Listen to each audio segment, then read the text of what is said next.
आता 20 तारखेला उमरेड विधानसभा क्षेत्रामध्ये निवडणूक आहे. तर आपण 11 उमेदवार या विधानसभेमध्ये आपले नशीब आजमावत आहेत.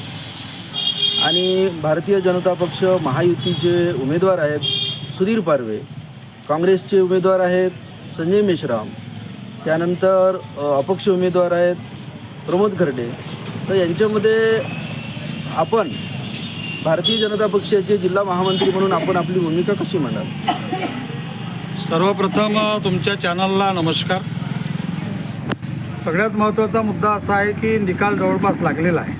आम्ही भारतीय जनता पक्षाचे सगळे कार्यकर्ते हे रूट लेवलवर काम करणारे सगळे कार्यकर्ते आहोत. 20 तारखेला येणाऱ्या मतदानामध्ये लोकांची मानसिकता बनून गेलेली आहे.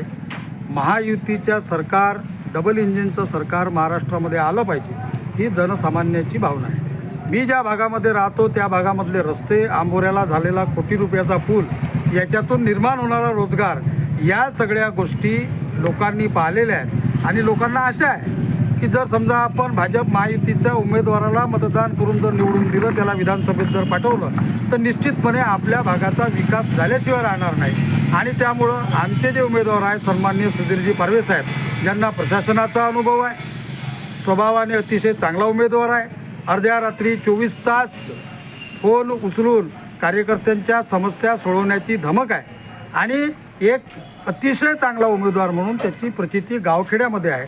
आणि म्हणून येत्या 20 तारखेला 100% आमच्या विधानसभेमधून कमळ फुलणार आहे आणि महायुतीचा साधारणतः 35,000 ते 40,000 मताच्या फरकाने विजय होणार आहे.